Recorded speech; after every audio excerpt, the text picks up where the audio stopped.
It turns out to be an artist that my guest also kind of likes. Yeah. I'm a big Whitney fan. Yes, that's one thing we have in common. Anyways, so today we're digging into a very complex topic. And if you're a woman out there, this show will matter to you so much. If you're a woman, if you're married, if you have daughters, if you plan to marry, if you plan to have daughters, okay, or if you have women in your life, okay, this conversation is very, very, very important because it's a condition that can be easily brushed aside and say, well, it's normal. Don't complain too much. It happens to every woman. But no, it doesn't happen to every woman. We're going to discuss a condition which tissues are similar to the lining of the uterus, okay, and it grows outside the uterus. Now, it causes a lot of pain in the pelvis and make it harder for a lot of women to get pregnant. This condition can start at a woman's first menstrual period and last until they hit menopause, okay? From the very first. So it's not like it happens because along the way, you complicated your menstrual process, and as would say, maybe you probably inserted things or had all the theories that we assign to this. We're talking about endometriosis, and also the gentlemen need to pay attention to this conversation, especially if you're married to a woman or you have a sister who has a similar condition, or maybe some of the signs that we'll be talking about on the show today. My guest to do this is a founder of Endo Charity Ghana. Now, she's not just the founder. She is a woman who has lived through and is still living through endometriosis. Her name is Katherine Berkoh, and she joins me in the studio. Hi, Katherine. Hey, good to have you here finally. Oh, thank you. Yeah. How's your day been?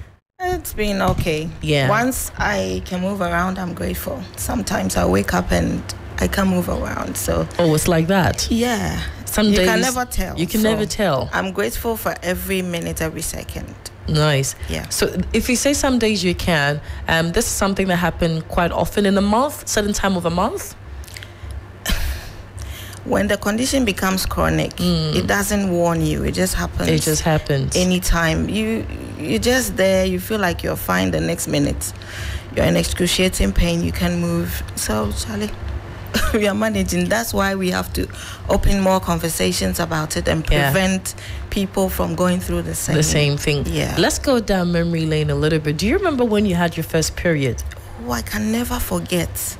It was very painful. And I said to myself, hey, I wanted to grow up quickly, but when you're having your breast develop and your then hips this started and I'm thinking, I don't even want to grow old anymore. How old were you then? 14. You're 14 when you had your period. And it was excruciating, like painful. I don't have words to describe, but my legs go numb and then my abdomen feels like I have blocks.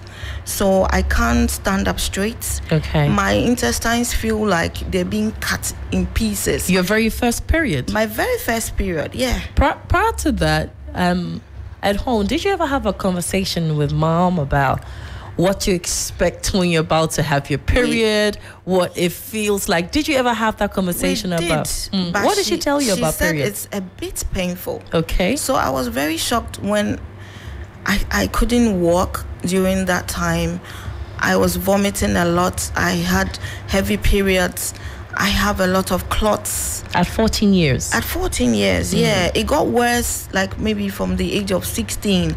I'll be sitting on the WC and it will be dropping. Okay. And I'm thinking I'm going to die because this is a young lady. I mean, going to the hospitals too, they don't give you any diagnosis. Okay. So you're like fighting a lost battle. Are you the first female? No, there's three of us. But all three of you are ladies. Three ladies. But unfortunately, I'm the only one that had it very bad. Okay, so three of you're the first or you're the second? I'm the second. You're the second? Yes. So you had the luxury of seeing your big sister have her period. Yeah. Right? Yeah. And you noticed that yours was quite different, or very different? Because I hardly even noticed when she's got it. Oh, okay. But for me, every time, everybody gets knows. to know. And it's something that is very personal that you don't want anybody to know. But Yeah. I had no choice. It's like everybody around me got to know because I'm screaming. When at 14 you had your period and you were in excruciating pain, did you tell your mom about it, or because your mom had said, well, it can be painful sometimes? Yeah, that's how it started. But when I think from the age of 15, 16, she stopped saying it can be painful because she saw what I was going through. Right. At a point, she said, hey, every month, also like somebody who is having birth pains. And at 14, you were in school. So, yeah. And for me, at that time that it happened, I was supposed to go to secondary school.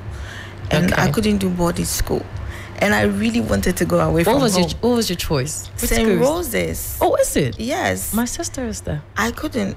So my dad had to look for a day school that will be close to home because of what was going on. So I ended up at Holy Trinity Cathedral. Okay. Yeah. And at the time, I mean, at 14, girls are having chats about how their body is changing, and you know, have you had your period? You know, my period came, and blah blah blah. I'm wearing this pad, I'm wearing that pad, and all of that. Were you having similar conversations? You see, for me, I went silent, and that's how come sometimes I was referred to as being timid. Okay. Because everything was shocking me.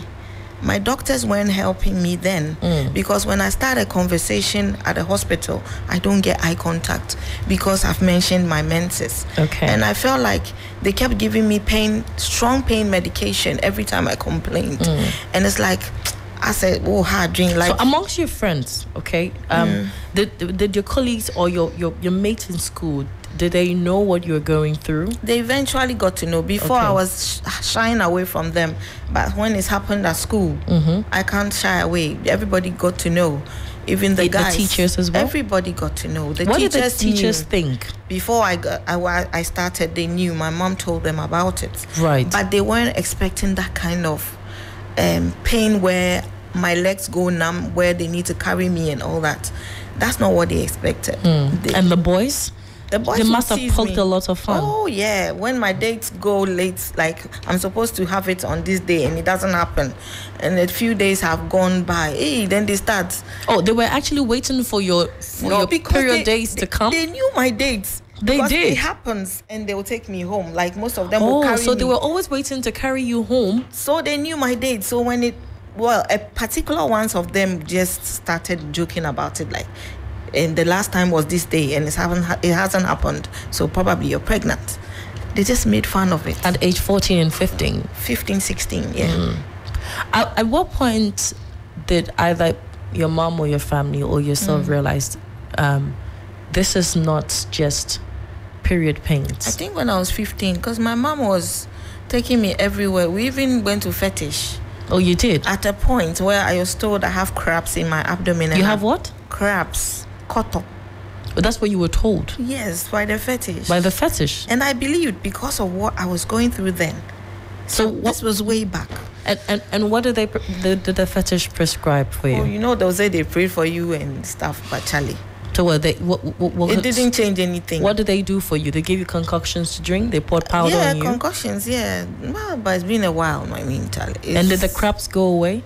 It wasn't crabs then. Now I know. I mean, a few years later, I knew it wasn't crabs. But at that young age, I believed what he was telling me because the feeling was like something was just eating you up in your abdomen constantly. So, yeah, I believed it. Yeah. When did you then seek, medical diagnosis to find out exactly what it was? So my mom was taking me to different hospitals. Kolebu diagnosed me finally of dysmenorrhea, which is painful menses. Yeah. And then I was given different types of birth control pills to stop the menses. But I was still in agony each time. Before, during, after the menses, I was in pain, excruciating pain, until I was 25. Okay. When I visited my siblings in the UK. And I had an episode. I was sent to the A&E, And then, even there, when I said menses, they don't take you serious. There are people that have had accidents and have serious stuff. You're just telling me menstrual pain. But then I was being pushed in a wheelchair to go to the inside the A&E, and then they gave me pain medication to sit and wait. Okay. But because of how I was screaming, and my brother-in-law had to go to them and say, if we could deal with it, we wouldn't be here. So you need to go in and do a test for endometriosis. He asked them to go and do a search for endometriosis because he has a medical background. His ex-girlfriend had similar symptoms. Right. So that is when my journey started. They went in, they came back. They had not seen the severity of this endometriosis before. They said it was stage 4. It had damaged all my reproductive organs and my bladder. Let's backtrack a bit for the purpose of somebody who's probably hearing endo for the first time and doesn't know practically what it is. So when your report was brought to you, what was explained to you about your condition? What is it, and how far had it gone? It was a stage 4. That's the worst stage. But for me, stage 4 didn't mean, it's a bittersweet, because all these years, 11 years, I was told the pain I was describing was in my head. Okay. I was lazy. I didn't want to go to school. I didn't want to do chores at home. So for me, it was bittersweet. Okay. The stage 4 didn't scare me. Okay. So I started on a journey to research. Okay. And that's when I realized I wasn't alone. There were loads of women going through it. So what is it? Okay. So let me... Exactly what does a condition look like? Okay, so let me try and break it down. Okay. So it's a menstrual disorder. And like you said earlier, menses is when the lining of the uterus, the thickness sheds. That is what the menses is.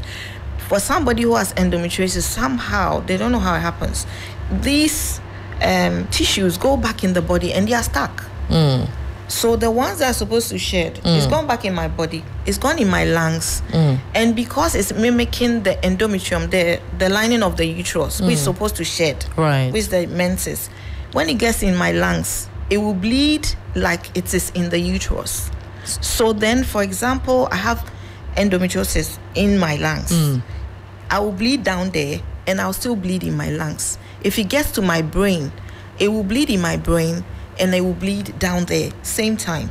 So like I'm having my menses. So it means it means that, for instance, if somebody would have their period, right, through the vagina. Yeah, normally. You would have the period in the vagina. Through the vagina and then in any part of the body where the tissue has gone to.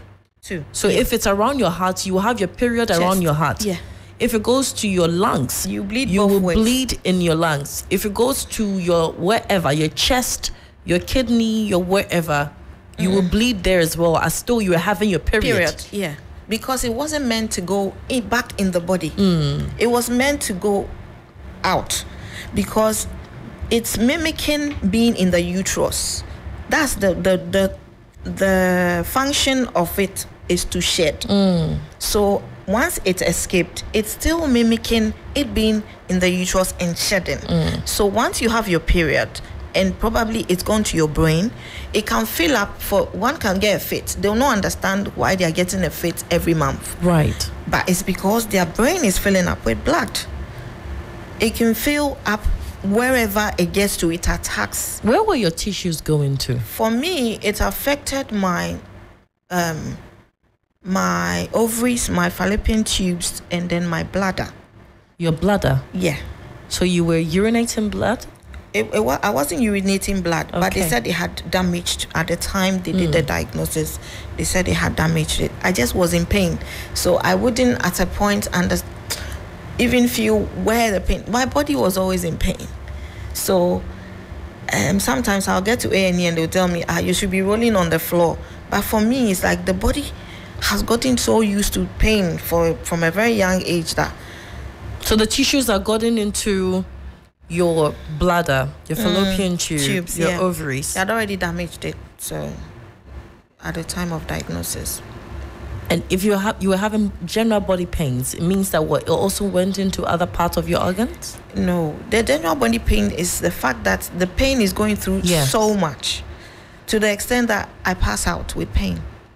It's just too much pain going on. And this happens every month when you're supposed to be having your period? Yeah, before, during, after. Before it starts, like a few days before, I'm in excruciating pain. When it comes 7 days, I'm down. And then after few days, I'm still in pain. So until the diagnosis came and I started, even the first time they diagnosed, they couldn't treat it. They couldn't do the surgery to laser because the growth had covered most of my organs. If they tried doing anything, it would have punctured any vital organ. So they couldn't. I was put on medically induced menopause. And that one too, the side effects. How old were you then? I was 25. You're 11 25. years after I had my menses is when I was having these injections for a year. I had joint pains, mood swings. It's just terrible. Because I would rather go through that than go through the pain. So I would rather do the treatment and go through all the joint pain and everything than to go through the menstrual pain that I was going through then. I mean, in your 20s, that's that's a very social age where girls are trying to find themselves. Probably guys are checking you out, you're checking them out, and all of that. Yeah. Were you ever able to enter in a relationship? How did it go? They always ended badly, because the one that will come to you and say, "Oh, I understand your condition," is the one that would quickly go, because when it happens, I have paralysis in my legs, so I crawl around to do anything. So when they see you like that, not a lot of people, the young man, they're not ready to stay around you and watch you go through all that. So it was very, it wasn't good. It was a very lonely, dark space to be, because even people around you get fed up of you. 1 minute is this, the next minute is that. They get fed up. And you look so cool, man.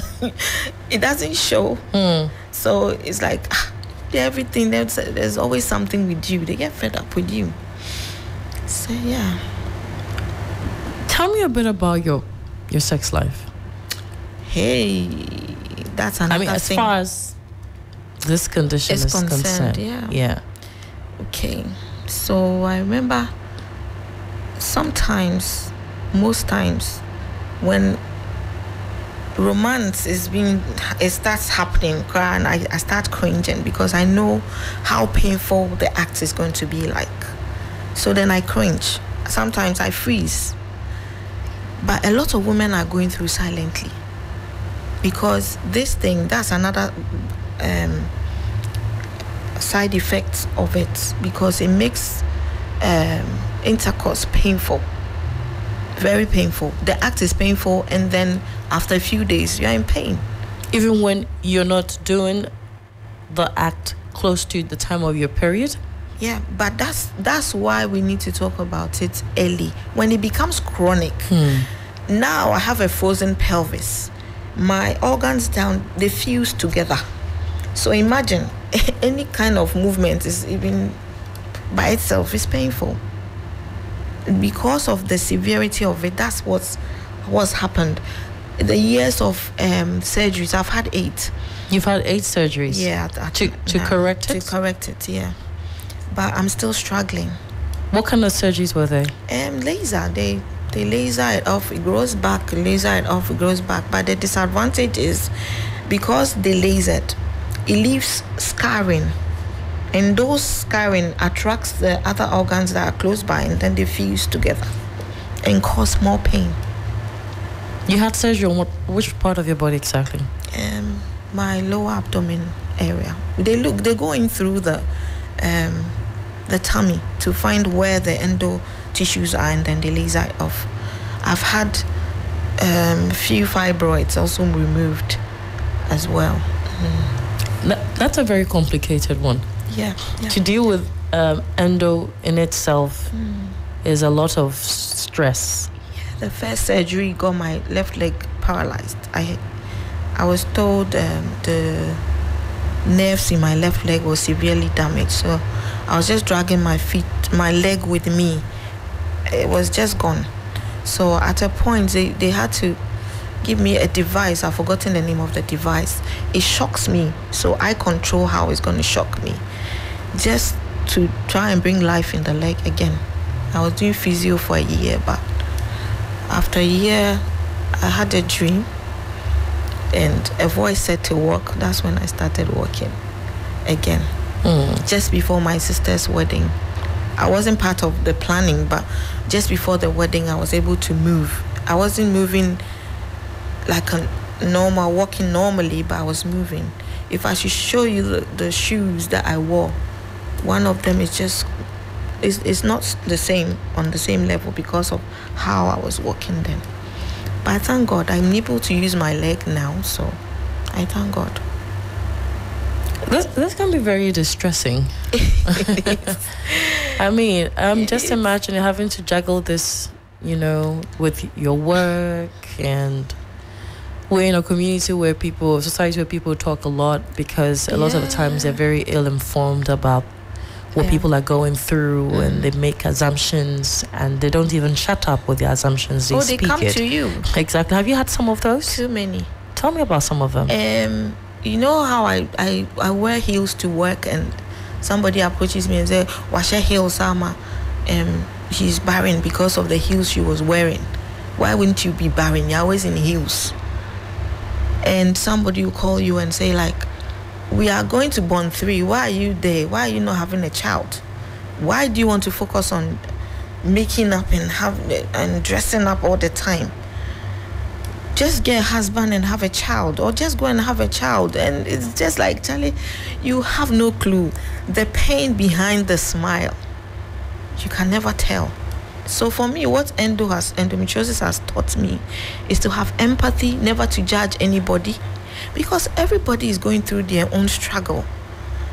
I might be smart. I'm a very bubbly person. So the first time I started talking about this, people were surprised. I said, yes, that's the part I don't want you to see. Everybody's saying you're a strong woman, strong man. Yes, I am a strong woman, but I break down. There are times I just can't take it. I'm tired. Imagine you're having a surgery because, sorry.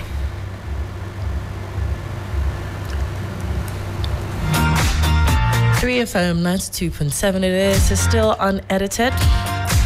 If you're just tuning in, well, today we're learning a lot about endometriosis. Yes, our guest, Katherine Berkoh, is a brave young woman who is still going through, the phases of it, and she's been sharing her journey with us so far. I can get quite emotional, I must say. With all the ups and downs, the surgeries that aren't going anywhere, endless pain, it's easy to break you. But she's picking up the pieces every day, difficult as it may. Katherine, you good? Yeah, I'm good. Should I give you some more time? No, I'm fine. You're sure? Yeah, I'm fine. I've got all day for you. I'm fine. Yeah. I'm fine. It's just that when you go through the surgeries, you're just hoping that things will get better. And then you have to go through it again, and you say, okay, this time it will get better. And I've always had complications with the surgeries. Sometimes I'm out of the theater, and they have to take me back in again because I'm so sort of complications. But I know that there's a reason why I'm still here.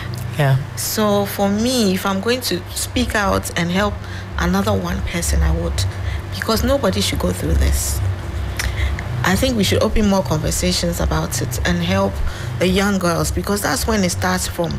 If Absolutely. we do listen to them a bit more, I'm not saying all these symptoms, everything is endometriosis, but if we just pay attention a bit more and listen, have the listening ear, I think the world would be a better place. The surgeries would reduce, people, infertility and all that, it will reduce. It now takes 7 to 10 years for diagnosis. But for me, I feel like adding my voice is making some sort of impact. Absolutely. And I'm hoping that the doctor I'm working with and other doctors would help, so that the year that somebody complains, they would have a diagnosis. They would have a diagnosis. They would not wait for them to get married and trying to have a child before they would do all these investigations. Absolutely. And that's where we have a problem, because then it has moved to places and damaged things. Right. It's irreversible. So did you have a lot of support from family? I mean, when they finally got to know what it was? Yeah, initially it was like, you're trying to seek attention. But later when they got to know, I've had, and I've been lucky with work. Yeah, okay. My bosses have been good. I have a boss that could see through my smile. So I'll be there, I'll be in excruciating pain, I'll have my hot water bottle, and then mostly when the pain goes really bad, I would have like my mind is gone blank. Muscle pull. Okay. So that's how my leg will be stiff, like I have a muscle pull throughout for a very long time, and it's so painful. But I'll try to do work. So she would just come and say, no, go home, because your eyes are red. You're trying to fight it, but I can see you're in pain. But meanwhile, I'm smiling with my other colleagues, and although they have an idea, I've got the hot water bottle, they don't know I'm going through that much pain. And there was a time it was so bad, I ended up on the floor in the washroom. My boss came, she's a lady boss, Mrs. Alison Deborah. She's been so supportive. She sat on the floor in the washroom with me till they brought a driver to take me to the hospital. So I've been lucky with work. I mean, they understand. I'm sure sometimes you sit back and you consider all the things that you're going through, and you're asking yourself, what's wrong with me? Yes. What did I do wrong? Yeah. I mean, the very question that sometimes it sounds very silly to ask, why me? Yeah, but why somebody else? But that's why I used to say, I remember like 27 or 28, I tried to commit suicide because I was tired. I have this paralysis, I have sciatica, insomnia. I'll be there will be daylight, it will be night. I couldn't sleep. I was constantly in pain. So I didn't see the essence of life. I just thought, Charlie, let me just end it all. I was tired. But I want to believe it's not the first time you had contemplated that. I did it a few times. I tried a few times too. But God had other plans for me, I guess. But then it felt like it was the best thing to do. I hope you didn't take steps towards it. Was it just a thought? I tried once, but that's what I'm saying. God had other plans for me. It was tough. It was tough. And you see, it's a dark place to be, because outwardly you look fine and you keep saying and this and that. Charlie, people get fed up of you. So I'm just pleading, anybody going through any kind of pain, people around them should have some sort of empathy. Just try to understand them a little bit. But for me, my therapy now is having a dog. And it's helped me for 9 years. I speak to the dog like... What breed is it? It's a poodle. Oh, okay. It's called Chanel. Okay. And Charlie is worked. I advise anybody going through something, because it affects your mental health. So I speak to the dog like he's my friend. And the dog understands when I'm in severe pain. It can sense when I'm in pain. It will rub its head on me and stuff. It's all that is, it suits whatever you're going through. What's your social life now like? Do you have friends? You have friends you hang out with? Yeah, once in a while I do. But I love to dance a lot. Okay. Yes. I appreciate movement more. What's your favorite song now? Do I have too many? Top of my head. I have too many. I love Kwejuenchi. Oh, you do? I always go to his shows. Oh, you do? I don't miss his shows. I see. So you're looking forward to 2023? 24th. Yeah, 24th night is, and the only thing I do for Christmas mostly is 24th night. Nice. Yeah. So I love to dance. I would not say I'm a good dancer, but I love to move. Okay. Somehow I appreciate life more in a different way. Yeah. Because I'm looking at myself like sometimes I wake up and movement is a problem. So the day I'm able to move, come and see me, superwoman. I'm trimming the plants at home. Okay. I'm climbing stuff. So my sister said, be careful before you fall down. But I feel like I'm free. Like, Yeah. you see, it's a different feeling. When you've tasted the other side, you look at life differently. You look alike. I do not harbor things. I think these are things that endometriosis has taught me. Right. I didn't used to talk. But now if you do something and I don't like, I tell you and I'm done. I don't harbor things at all. Yeah. And it is the best. When I sleep, I sleep. It is, but before I wasn't able to. I don't know you from before, but you look refreshed. Oh yeah, thank you. No, you do. Thank you. You do. And guess how old I am? Guess what? My wild guess. Probably in your early 40s? Almost 50. No way. Aha. Guys, can you see her? Can you see her? She said she's almost 50. Phil. Yeah. Are you kidding me? I was 48 this year. So 2 years No, ago. you don't look anything more than probably 32. But you see, I'm saying that for a reason. I'm just saying to encourage somebody out there. No matter what you're going through, just know that God has got your back. This too shall pass is my motto. No matter how bad it is, this too is passing. The way the sun sets and night comes, the same way the problem would go. Even if it doesn't go immediately, it will be better. God kept me. I look in the mirror, I said, no, that's not me. Because I've been through so much injection, all this medication, I've been in too many machines. I should be wrinkled. You don't see, your skin hasn't even cracked. So God kept me. So you see how amazing God is. God kept me. I'm speechless. I don't have a child. I wish I had. But God has given me so many kids. If you see me on Mother's Day, the messages, what else should I ask for? So whoever is thinking, oh, you don't have a child, well, keep talking. But for me, you see, there's this song that something in chaos. I've got peace that makes no sense. I've got joy in chaos. Peace that makes no sense. That's what's happening to me now. Because when I wake up, I feel some inner peace. I can't explain it. Because looking at me, you think, oh, you don't have a husband, you don't have a child, you should be lacking, you should be... No, God has fulfilled me. God has fulfilled me. Wow. Yes. It's amazing how God works. Yeah, because it is a few amazing. years ago... Because this is you who went under treatment to induce menopause and all of that. Yeah. Your skin should be wrinkling by now. That's what I'm saying. I've had it for over 20 years. I've been on this treatment. I have arthritis because my bones have gotten brittle and stuff because of the treatment. But God kept me. God is still keeping me. So I'm encouraged, no matter how bad whatever you're going through seems, it is passing by the day, by the hour, by the minute. It is passing. God has your back. And when God said this is the time is up. But there's no warrior that doesn't go through a battle. I went through the battle. I'm not a warrior. I'm a voice of the voiceless.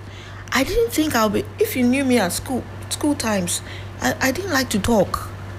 But this is me. Look at me. Wherever I get, I'm opening conversations. I have yellow nails. Because these yellow nails open conversations. The color for endometriosis is yellow. And people will ask me, and I start a conversation. So I start, okay, let me just do this because it's working. People ask me, and then I start a conversation. Speaking of going places, I mean, you've gone places. I have a book right in front of me here. And you were featured in Those Who Inspire. This was a charity group?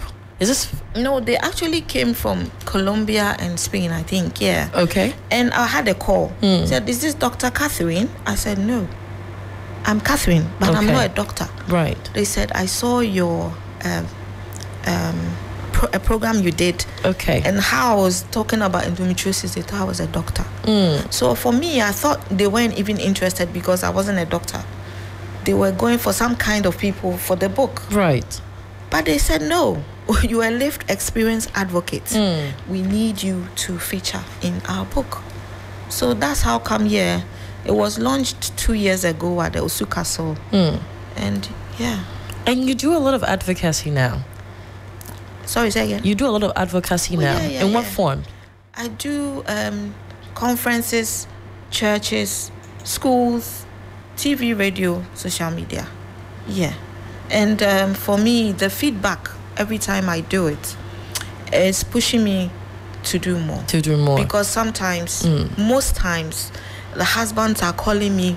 The men are also getting involved. What do the husbands call you to tell you? On behalf of their wives, because they are saying that symptoms I'm explaining is similar to what their wives are going through. Is it curable? No, it's manageable. It's manageable. Yes. And for me, the doctor I'm working with, Dr. Francis Dixon, can I mention the hospital? Okay, for Dr. Francis Dixon, he has been managing endometriosis for over 30 years in the US. Okay. He's opened a place in Adrian, Ghana. And so he told me a few that he's like teenagers that he was managing till they got married and they have their kids now. Oh, so you can have kids? You can have kids. You can have kids with endometriosis? Oh, yes, you can. Because the belief or the perception is that if you have endo, then you have zero chance of because we catch it late. Because when a child is complaining, we don't take them seriously. We keep saying it's normal. Do kakra, you'll be fine. When you give birth, it will go away. Unfortunately, if you don't pay attention to that child might be infertile one day. So please, no matter how, because if Amma can take pain, AC cannot take pain. The fact that AC is saying I'm in pain, you don't have to overlook her pain. Right. It's still pain. Pain is pain. So investigate. Please have a listening ear. Investigate. Do not say, oh yeah, baby, don't push us away, because when it gets to that point, we have to wait to ends before we get there. Do you find a lot of women coming to you or reaching out in your DMs telling you I've got this same condition? And what ages are we looking at? Oh, from teenagers. And there's this particular one that after a program, her mom contacted me. She was 15 then. Okay. She's 18 or 19 now. She couldn't walk. She was out of school. They were in Kumasi, but her mom relocated to Accra because after contacting me, they went to see a doctor. She's had 2 surgeries now, but she's studying abroad now. Right. So if my voice can add and help one more person, why not? But a lot of women do call me. And for me, it's therapeutic for me. Because the more I'm speaking to them, it's like, oh, she gets me. I also get her. Because we're going through similar symptoms. So I understand better. So for me, the more I speak to people and encourage them and their families, it's very therapeutic for me. So yeah. From your search and of course conversation with doctors and all of that, are there particular causes? What would increase a woman's chance of having endo? Is it genetic? They think it is, yeah. It's genetic. They think it is. So if you have an auntie, a cousin, a sister that's had a history of, and endometriosis is enidania. Enidania has always been there. We know enidania in our language. And we further say enidania siawo. So we know what they were talking about. They knew what they were talking about then. For the purpose of those who don't understand enidania. Enidania, what is it? Enidania is endometriosis. But in tree, enidania, and then they further say that ACR was like it can make you infertile. So they actually knew what they were talking about. I didn't know till recently. My doctor told me endometriosis is enidania. Right. And they usually would say ACR. So I'm sure they knew what they were talking about. Yeah. We've got to be wrapping up. I've had a really already. I wish I had so much time, man, because we like you said, we need a lot of advocacy around this. Yeah. But before we go, what are some of the myths around endo that you would like to dispel? That when you give birth, you get pregnant, your pain goes away. That's not true. You see, how endo is managed is stopping the menses. So mostly people with endometriosis, when they fall pregnant, they glow because the menses is not happening. They glow, but it doesn't mean that, because if a doctor is telling a young person, some doctors would tell you, go and get pregnant, you'll be free. No, If it was your daughter, would you say that? So we shouldn't say, oh, because when you fall pregnant, the pain goes away. It means it is a cure. It is not a cure.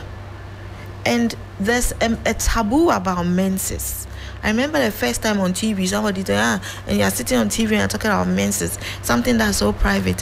Who should talk about it? And I got attacked by more women than men. Really? Yes. Which is sad. For talking about periods. Periods that men don't go through, women go through it. And women were attacking me. And you go and pray, go to the church and pray, and God will give you a child, instead of sitting on TV and telling your business to everybody. My dear, we have to start a conversation and help the next person not to get to where I am. The plan that God has for me, dear, is up to God. And I know God can give me triplets, child, whenever. Absolutely. So, but for now, I'm saving lives. And that is what I want to do. Because my voice, every time after a program, I'm speaking to people who want to commit suicide. Somebody watched my program in London, they want to commit suicide. But they saw the program and they said, okay, what I'm going through is not in my head that like they are telling me. The person is not in Africa. The person is in the UK. But she saw my message, a program I did, and then she decided not to and called me. So for me, if I'm going to help another 1 or 2 people cry, I'm not keeping quiet. No matter how they say it's a taboo topic, for me, menses is a beautiful thing. It's something that comes with the woman. So your family supports your advocacy as well, right? Oh yeah, a lot. Yeah, I have a lot of people around me behind closed doors that really, really help. If you get calls that a call coming through just to encourage you that, oh, I've seen what you're doing, keep doing it, you're doing well, it just pushes me to do more. Katherine, thank you. Thank you so much for sharing this account with us. Oh, that time has gone really fast. Yes, it's gone really, really fast. I feel like there's still so much more that we haven't touched on. But it won't be the last time we're having this conversation. In fact, I think, like I was telling you, it was last year or last 2 years, a young lady reached out to me about her condition. And then I didn't even know what it was. Oh. You know, she had gone to the hospital. She was given the same diagnosis. She was young at the time. Yeah. And she needed to raise money to do surgery. So, you know, we use TV3 as a platform to help to raise money. And, you know, I'm happy. God bless you. Yes, by the grace of God, she's fine now. She went through surgery. Yeah. She's doing very well. Every now and then she sends me a photo with an update of how she's doing. But it's not everybody who gets the opportunity to, you know, get the relief that she got at the time. So I'm not cutting you, but 3 days ago, a lady contacted me. She's had a hysterectomy. She's had a uterus removed because of endo. Because of endo. And she also chanced on something I did and decided to speak to me. She was in tears, but by the end of the conversation, she was feeling better. It's sad. I mean, women are suffering silently, and for me, I think God, I pray for strength so I can be there for others as well. Absolutely. Thank you, Katherine. Thank you so much. We're grateful.